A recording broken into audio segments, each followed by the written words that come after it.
자, 여러분 안녕하십니까. 이번 이야기는 시청자 공주 아빠님께서 찾아오셨습니다. 공인중개사를 하면서 정말 또 여러 가지 미스테리하고 무서운 일들을 많이 겪으셨던 분이죠. 네, 부동산 소장님 나온다라고 또 채팅. 네, 아무튼 공인중개사를 하면서 겪었던 또 수많은 직업괴담도 있으신 분이라서 도대체 어떤 일로 오늘은 참여를 하셨을지 같이 한번 들어보도록 하겠습니다. 예, 반갑습니다. 공주 아빠님! 예, 안녕하십니까. 아이고, 반갑습니다. 네네. 네, 아유, 공주 아빠님께서 오늘 네네. 들려주실 이야기가 2가지나 된다고 저는 들었어요. 네네, 맞습니다. 너무나 기분이 좋고, 일단은 어떤 이야기일지는 또 직업괴담 종류가 되겠죠? 네, 먼저 해드릴 이야기가 이제 부동산과 관련된 직업괴담이고, 두 번째는 지극히 저 개인적인 이야기. 알겠습니다. 그러면 바로 출발을 해보도록 할게요. 렛츠고! 길이십니다. 공주 아빠예요.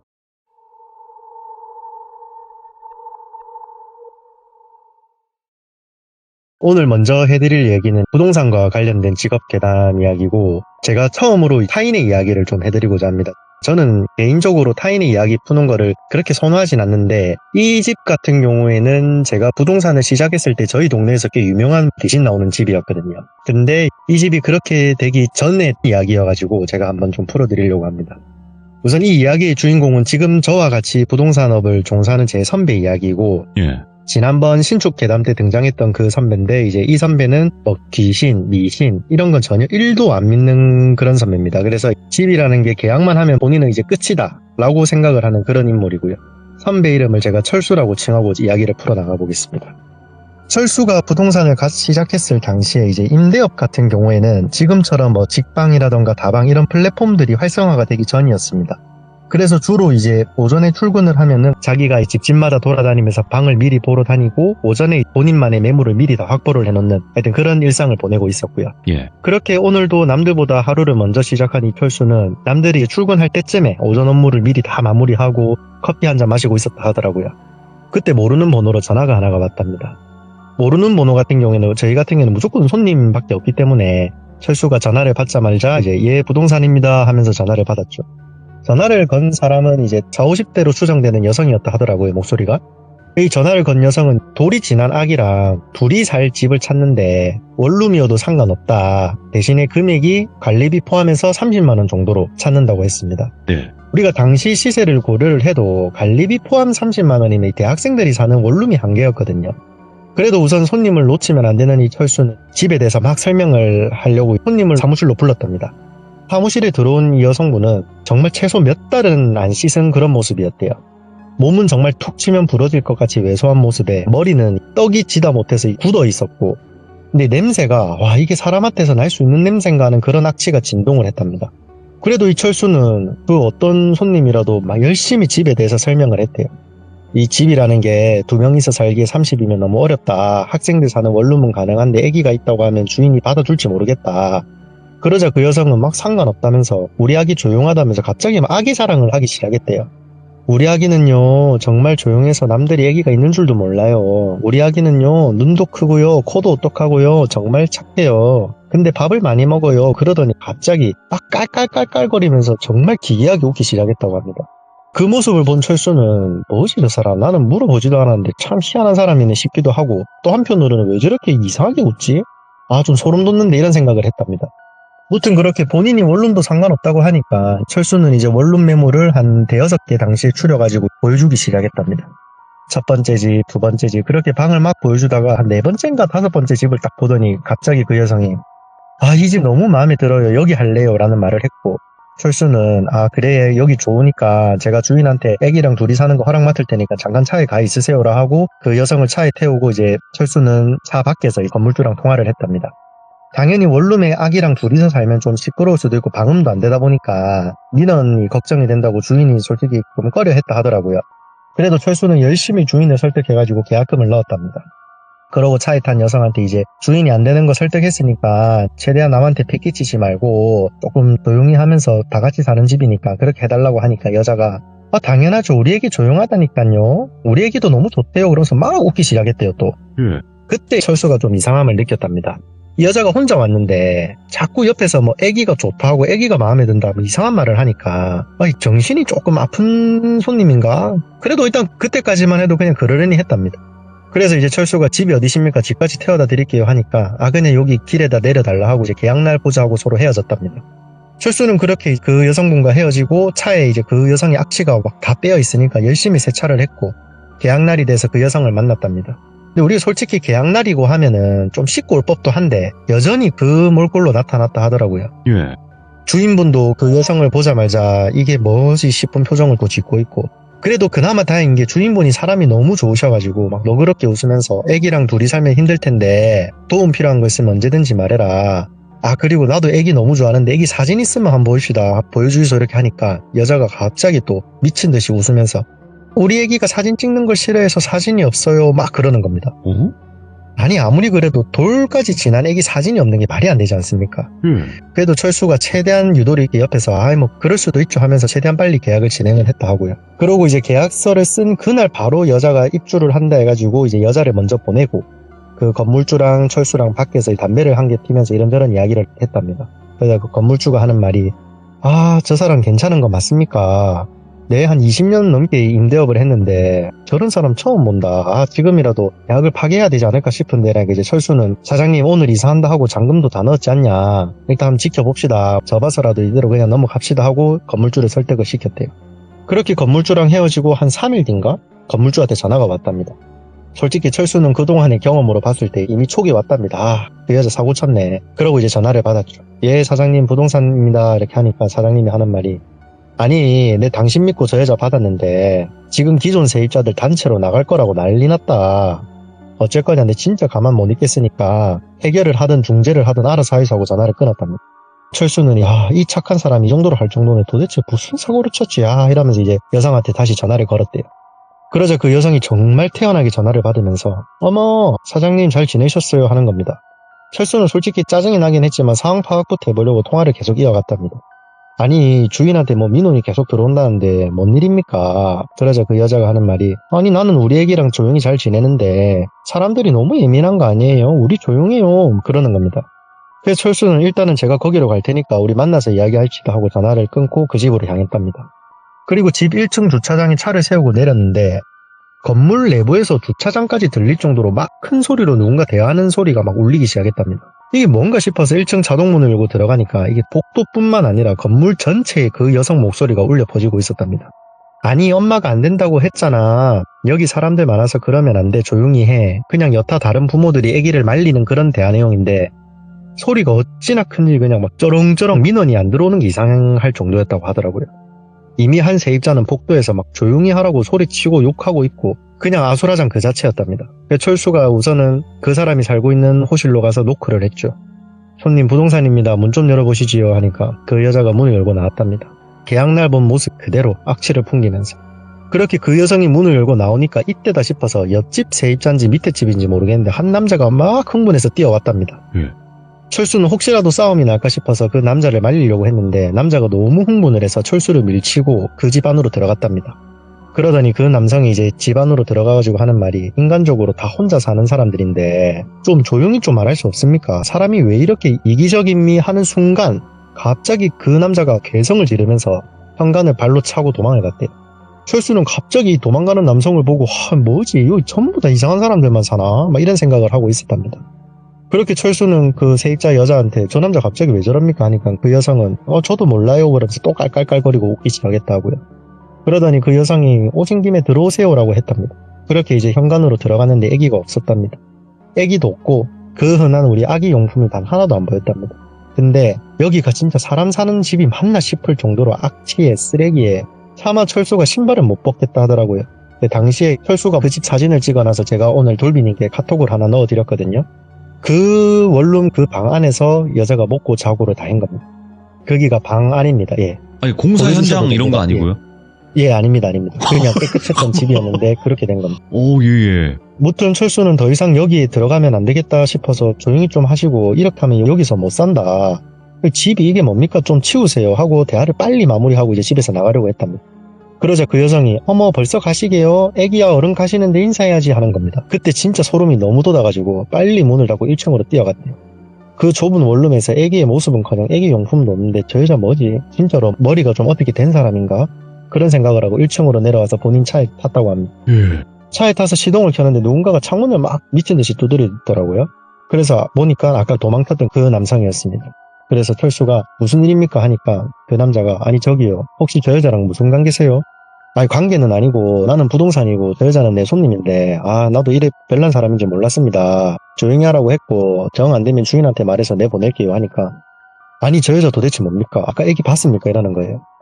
아니 안 그래도 나도 들어갔는데 애기 없더라. 그냥 애기가 있는 줄 착각하는 그런 아픈 사람 같다. 그냥 너그럽게 좀 이해해주자. 아니 애기 있었습니다. 못 봤어요? 그 여자 다리 옆에 애기가 바지가랑이를 붙잡고 있었답니다. 철수가 한숨을 쉬면서 사장님 애기 없었고요. 저 그런 거 안 믿습니다. 뭐 귀신이라도 봤습니까? 그러니까 그 남성이 막 흥분하면서 아니 그 여자 다리 옆에 피 칠갑되고 얼굴이 없는 애기가 있었다니까요.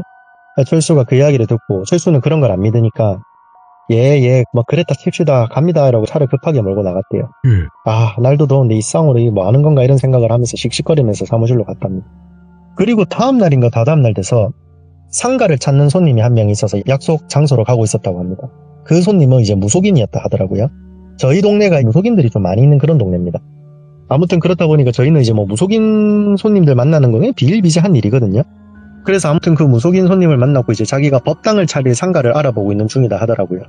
그렇게 그 손님과 만나서 상가를 이리저리 설명을 드리다가 문득 이제 철수가 엊그제 일이 생각이 나서 살짝 물어봤답니다. 자세히는 이야기 안 하고 대충 뭐 사장님 다른 게 아니고 제가 손님 한 명을 원룸에 넣었는데 이 사람이 좀 이상한 것 같다. 제가 좀 그런 걸 안 믿는데 뭐 이 시인 사람 같기도 하고 좀 정신이 아픈 사람인 것 같기도 하다.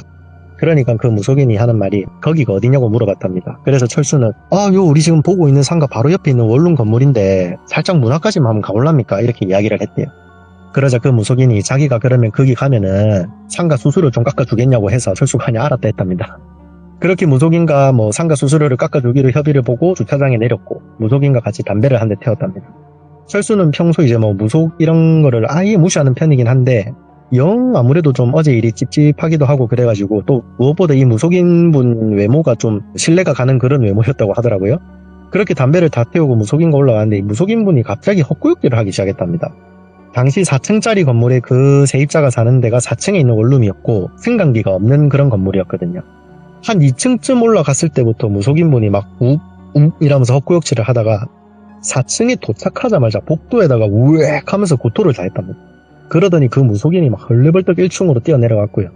철수는 너무 놀래가지고 왜 그러십니까 하면서 막 쫓아 내려왔대요. 그렇게 무속인이 1층까지 와가지고 막 헛구역질을 계속 하다가 좀 진정이 되었는지 담배를 한 개 더 태웠다 하더라고요. 그러더니 대뜸 하는 말이 당신 복도에 있는 애기들 못 봤냐고, 그리고 저 세입자한테 혹시 냄새 안 났냐고, 저거 일반 냄새가 아니고 시체 썩은 내라면서 저거 가만히 놔두면은 사단 나니까 빨리 내보내든가 해라고 했답니다. 철수가 너무 궁금한 마음에 아니 도대체 이 다 뭐냐, 선생님 괜찮으시냐 그랬더니 무속인이 하는 말이 저 여자 보통 아닌 여자라고, 사고사로 죽은 애기 영가들만 골라가지고 지가 엄마인 척 데리고 다니는 그런 여자 같다고. 우와. 자기가 해줄 수 있는 게 없답니다.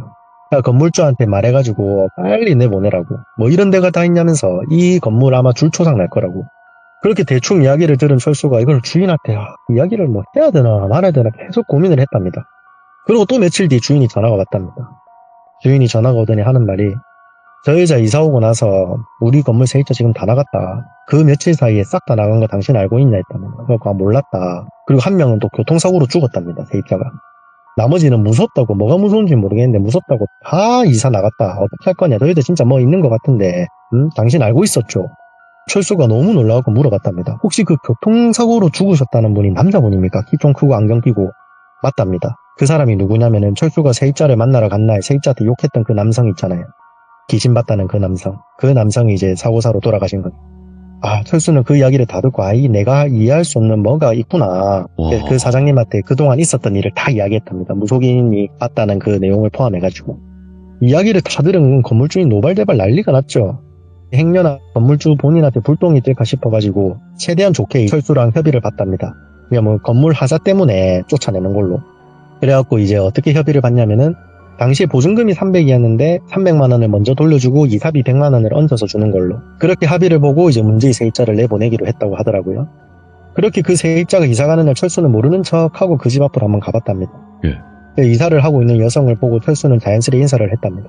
아, 이사 가시나 보네요. 날씨도 좋은데 좋은 일 많이 생길 겁니다 하니까 그 여자가 태연하게 막 또 깔깔깔거리면서 웃더니 그러니깐요, 사장님도 잘 지내셔요, 얘들아 가자 하면서 혼자 캐리어를 끌고 사라졌답니다. 그렇게 아무 일 없이 일상으로 돌아오면 다행이지만 예. 그 여성분이 나간 뒤로 그 집은 진짜 저희 동네에서 유명한 귀신 나오는 집이 되었거든요. 밤만 되면은 복도에 애기 울음소리가 들린다는 소문도 엄청 많고요. 뭐 아기 귀신을 봤다던가 뭐 계속 그런 일이 생기다 보니까 세입자들이 누가 들어올라 하겠습니까? 솔직히 여기는 부동산들도 임대를 안 놓는 집이 돼버렸거든요. 아무리 뭐 수수료를 100만 원을 준다 해도 저희가 아예 쳐다도 안 보거든요. 저희한테도 이제 그런 불똥이 튈까봐. 원래 이 주인분이 정말 친절한 주인분이었는데 그날 있고 나서부터 성격이 점점점 개팍해져가지고 제가 부동산을 시작할 때는 이미 이 집은 기피 대상 1순위였고 주인이 정말 싸가지 없기로 유명한 그런 사람이었거든요. 전화만 하면은 짜증부터 내고, 그리고 집에 막상 가보면 저도 이 집을 한 3번 정도 가봤는데 이 집에서 못 살아요. 그냥 정말 음산한 그런 집이거든요. 관리도 안 되고 있고 이제는. 근데 이제 그런 집이 과거에는 참 멀쩡했는데 그 여자가 다녀온 뒤로는 뭐 그렇게 됐다 하니까 참 저도 마음이 좀 그렇더라고요, 보는데. 근데 얼마 전에 철수 이 선배가 하는 말이 그 여자를 저희 동네에서 봤다 하더라고요. 여전히 안 씻고 냄새 풍기면서 그래 돌아다니고 있었다 하더라고요. 오늘 부동산 썰은 여기까지입니다. 야, 이거 아주 큰 지역만 말씀이 가능하세요? 경기도면 경기도 뭐 이런 거 있잖아요. 아, 여기는 경상남도입니다. 경상남도 마더네 이거. 아, 마더가 이런 다른 의미의 마더네요 이거. 경상남도 마더. 야, 그러면 일단은 첫 번째 이야기는 이제 지인분 공인중개사분의 이야기였던 것 같고, 네. 이제 공주아빠님의 이야기이긴 한데 두 번째 이야기가 개인적인 이야기라고 하셨던 이유가 있어요?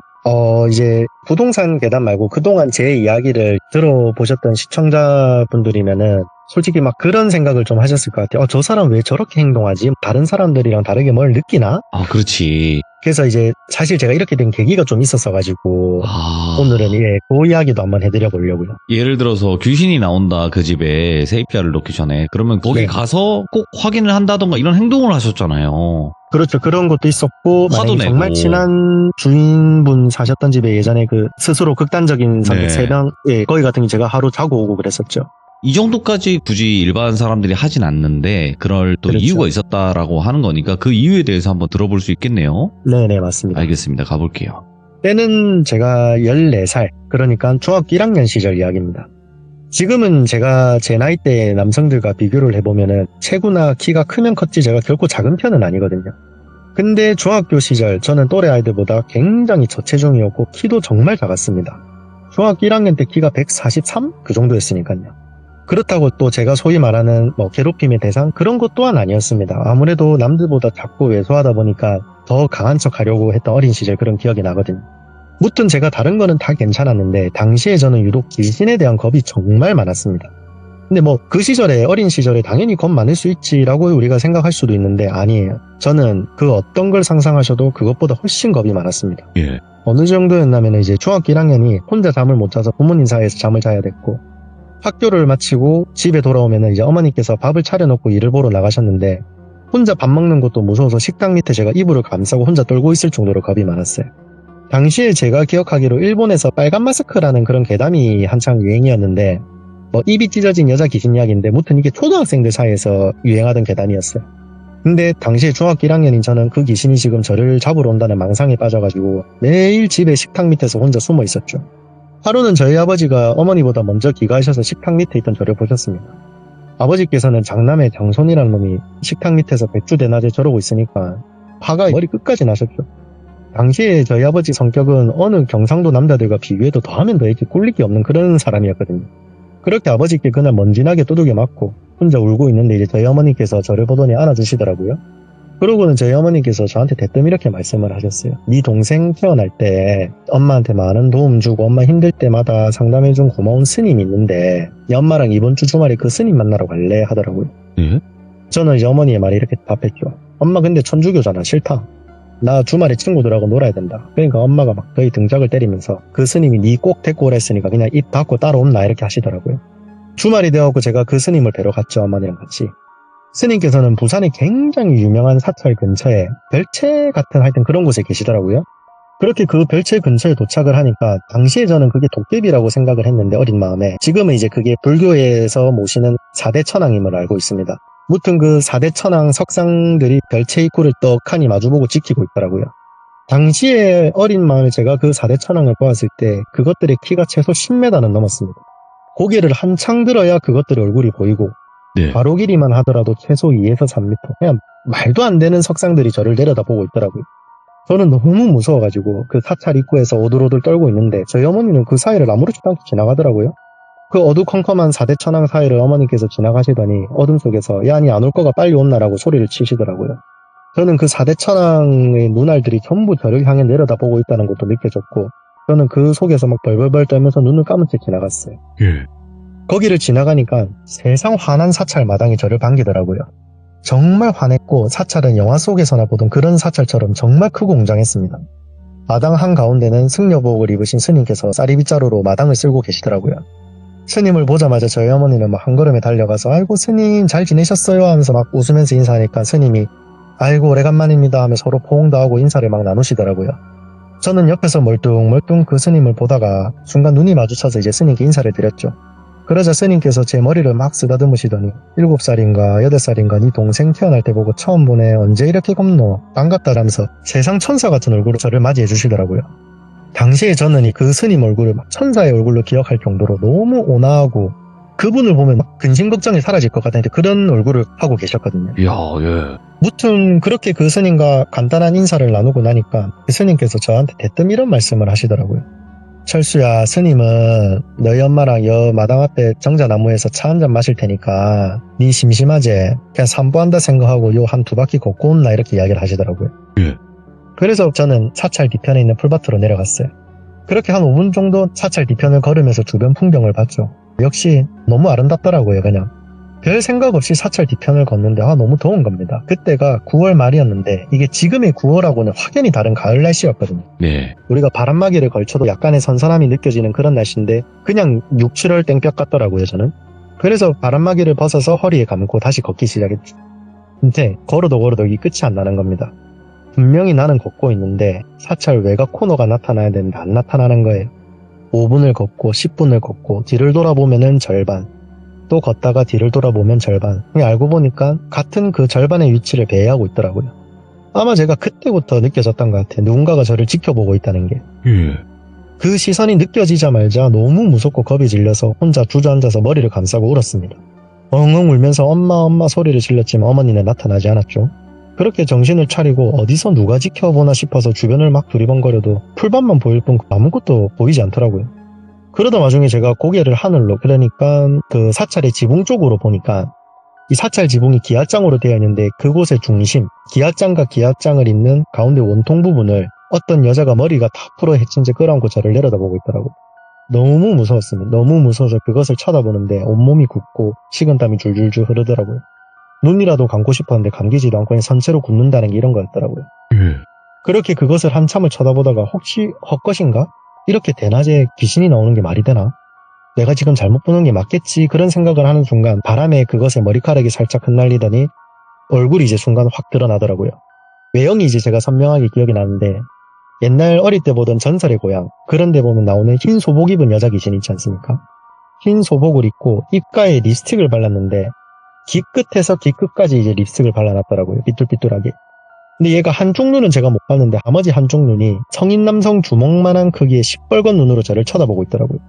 그 얼굴을 보는 순간 굳었던 몸이 다 풀리고 그냥 막 비명을 지르면서 앞만 보고 달렸습니다. 와. 그냥 폐가 터져도 되니까 일단 도망을 가야 되겠다는 생각으로 진짜 침까지 제가 질질질 흘려가면서 달렸던 것 같아요. 아무리 달려도 끝나지 않는 그 사찰의 뒷길을 달리다가 이제 내가 정신을 잃을 것 같구나라는 생각이 들 때쯤 딱 외곽 코너가 나타나더라고요. 그 코너를 딱 도니까 이제 정면에 스님하고 저희 어머니가 의자에 앉아서 차를 드시고 계시더라고요. 저는 너무 다행이다 싶어서 안도의 한숨이랑 너무 힘이 든 나머지 그 자리에서 주저앉았죠. 그렇게 주저앉자마자 이제 제가 구토를 하기 시작했고요. 그 모습을 보더니 저희 어머니가 막 달려오셔가지고 야니 괜찮나 하면서 막 달려오시더라고요. 근데 저는 이제 운동하고 싶어서 좀 뛰었는데 힘들어서 토했다고 거짓말을 했어요. 그러자 스님이 주저앉아 있는 저를 가만히 쳐다보시더니 엄청 또 인자한 표정으로 니 오늘 여기서 뭐 봤노 이러시는 겁니다. 그 말씀을 듣자마자 전 또 거짓말을 했죠. 그냥 좋은 풍경 봤어요. 여기 너무 예뻐요 이러면서. 왜 그런 거짓말을 했는지 모르겠는데 그 여자를 봤다고 말을 하면 안 된다라는 생각을 한 것 같습니다. 그럴 수 있죠. 예, 그러자 그 스님께서 갑자기 정색을 딱 하시더니 네 오늘 있었던 일에 대해서 너무 깊게 생각하지 마라. 네 어차피 꿈인지 생시인지 모를 건데 잘 이겨내봐라 이런 말씀을 하시더라고요. 스님께서 무슨 말씀을 하시는지 솔직히 이해도 안 갔고 빨리 여기서 나가고 싶은 마음에 어머니께 이제 나가자고 눈치를 제가 계속 줬습니다. 그렇게 이제 저희가 자리에서 일어나서 그 사찰을 나갔고요. 근데 제가 정신을 차리고 사찰을 보니까 사찰은 무슨 제가 있던 곳은 작은 별채였습니다. 그냥 수스님들이 모여서 숙식, 기도 하여튼 엄청 작은 별채요. 한 바퀴 도는데 한 1, 2분도 안 걸리는 그런 크기였거든요. 그리고 제가 입구에서 봤다는 그 10m가 넘는 석상들 제가 가까이서 보니까 많이 쳐줘봐야 높이가 한 1m 50? 웬만한 여성들보다 작더라고요. 저는 내가 보는 게 이게 다 뭐지? 꿈인가? 생신가? 이런 생각을 하면서 어머니랑 하산을 하고 집으로 갔죠. 그러고 집에서 자고 일어났는데 어제 절에서 있었던 일이 다 꿈으로, 현재까지도 꿈으로 남아있더라고요. 그래서 제가 오늘 해드리는 이야기가 혹시라도 과장이나 거짓이 있을까봐 이제 이야기를 하기 전에 어머니랑 미리 통화를 했고, 예. 당시에 이제 제가 관계 맞고 이런 일들이 있었다라는 걸 이제 듣고 메모를 미리 해놨습니다. 무튼 당시에 그렇게 어머니께 제가 잠에서 깨서 엄마 나 어제 꿈에 엄마랑 부산에 있는 절에 갔는데 어떤 스님 만나서 이런 일이 있는 꿈 꿨다 하니까 어머니가 또 싱긋 웃으면서 제발 정신 좀 차려라. 이 어제 내랑 같이 갔잖아 라고 하시더라고요. 어제 있었던 일이 전부 현실이었구나. 그러고 그날 밤 잠을 청하는데 태어나서 이제 그때부터 처음 가위에 눌렸습니다. 제가 처음 가위에 눌리는 거다 보니까 너무 생생한 기억을 했는데 목이 너무 말라서 제가 눈을 떴는데 몸이 꿈쩍도 안 하더라고요. 지금의 저야 가위에 눌리든 말든 별 신경도 안 쓰지만 당시에 어린 저는 또 더군다나 겁도 너무 많았는데 너무 무서워서 막 벌벌벌 떨기 시작했죠. 안 그래도 겁도 많은데 몸까지 안 움직이니까 미치겠더라고요. 그렇게 주변을 두리번 거리는데 제 방 조명이 무슨 성인 영화에나 나올 법한 그런 핑크 조명으로 환하게 밝혀져 있더라고요. 너무 무섭더라고요, 그 색감이. 근데 다행히도 눈날은 제가 돌아가가지고 열심히 눈을 대굴대굴 굴리다가 제 발끝을 한번 봤습니다. 그날 절에서 봤던 그 여자가 제 발밑에 서 있더라고요. 이번엔 얼굴을 다 드러내고 한쪽 눈은 정말 크고 시뻘겋고 립스틱을 귀에서 귀 끝까지 발라놓고 이 여자가 웃고 있는지 울고 있는지 모르겠는 그런 이상한 표정을 지은 채 저를 내려다보고 있더라고요. 그것과 눈이 마주치자마자 눈을 질끈 감고 기도를 했습니다. 하느님 도와주세요. 부처님 살려주세요. 등 오만 생각을 다 하다가 예전에 저희 외할머니께서 꿈에 그런 귀신이 나오면 물리칠 수 있는 기도를 한번 알려준 적이 있었어요. 저희 외할머니는 50년 이상을 성당 생활을 하신 그런 가톨릭 신자셨거든요. 예. 그 기도가 성 미카엘 대천사의 기도문이라고 하여튼 그런 기도문이 있습니다. 할머니께서 알려주신 그 기도문을 막 생각나는 대로 제가 외우기 시작했죠. 소리내서. 솔직히 성당을 열심히 다니던 제가 아니었기 때문에 기도문을 외우기 시작하자마자 까먹어서 버벅거렸습니다. 그러다 제가 이제 아예 생각이 안 나서 순간 그 기도를 멈췄죠. 그러자 그 여자가 갑자기 처음 듣는 외계어 같은 말로 뭐라 하더라고요.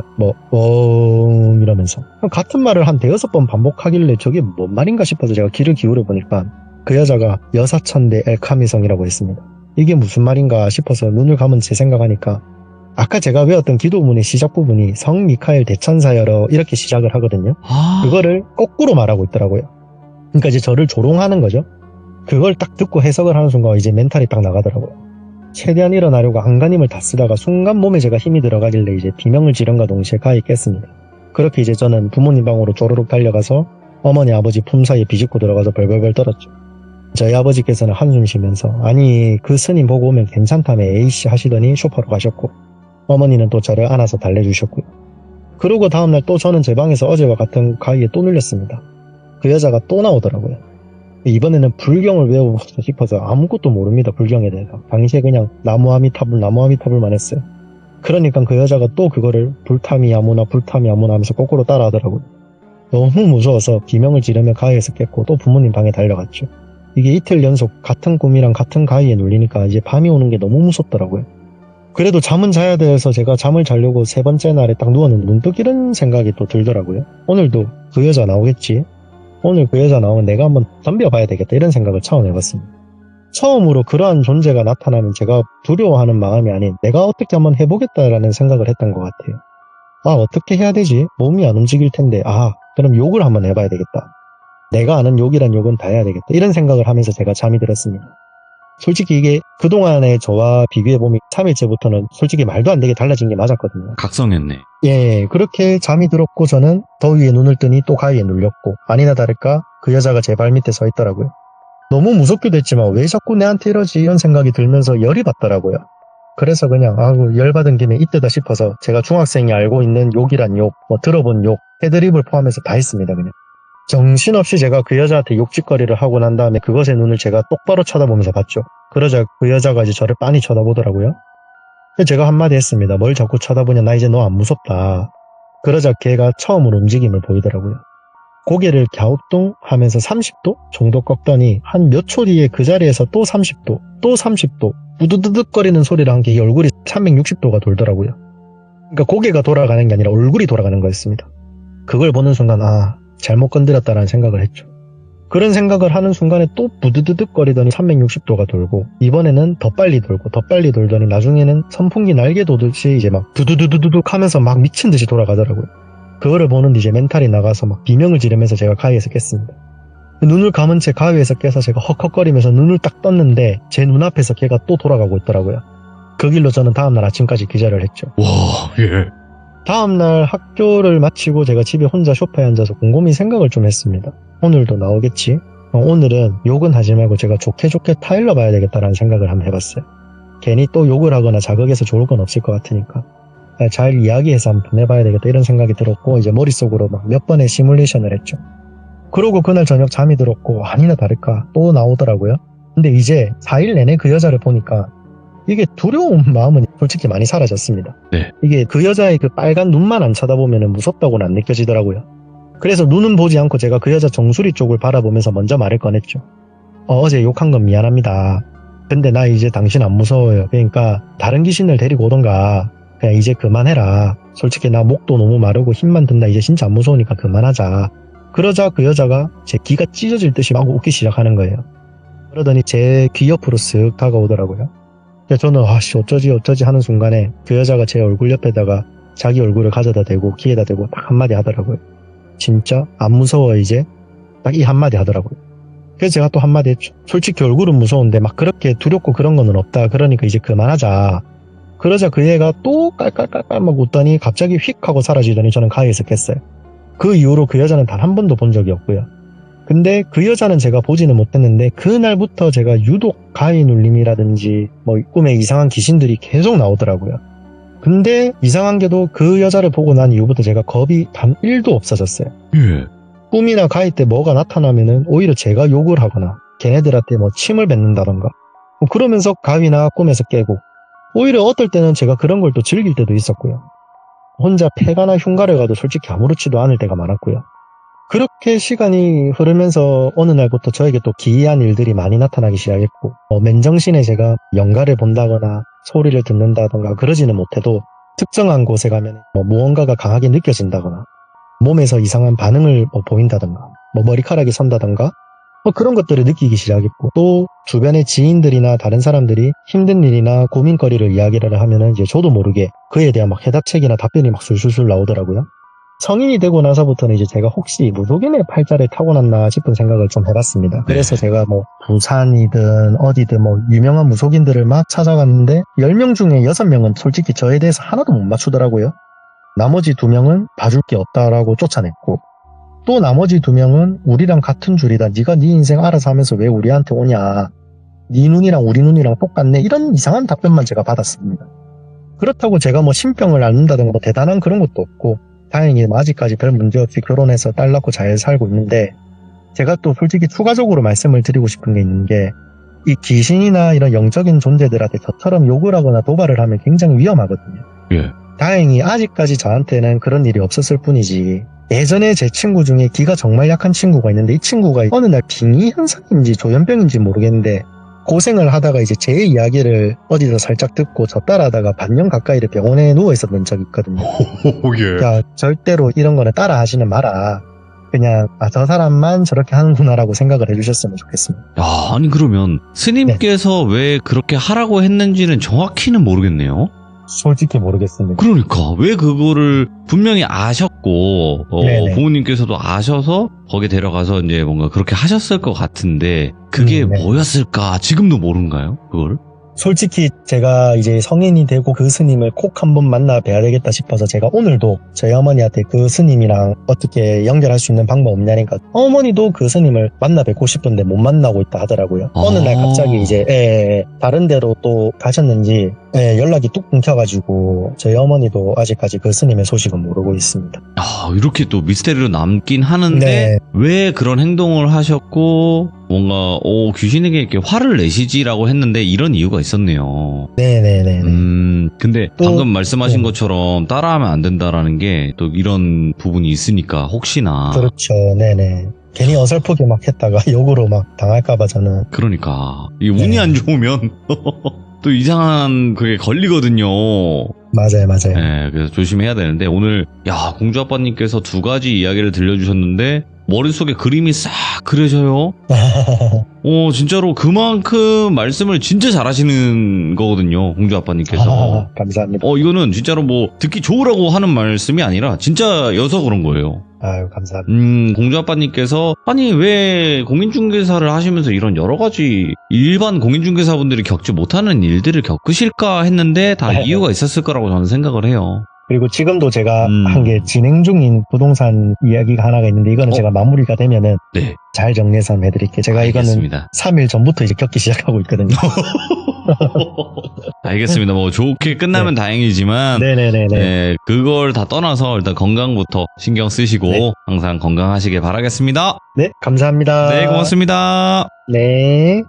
공주 아빠님 이야기를 안 들어보신 분들도 계실 거예요. 왜냐면 이제 최근에 돌벤저스가 되신 분이셔서 아마 모르시는 분들도 계실 거예요. 하지만 지금 현직 공인중개사를 하고 계시는데 여러 가지 일들을 많이 겪으셨던 분이에요, 이분이. 그래서 영상이 업로드가 되거나 그러면 꼭 들어주시길 바라겠습니다. 감사합니다.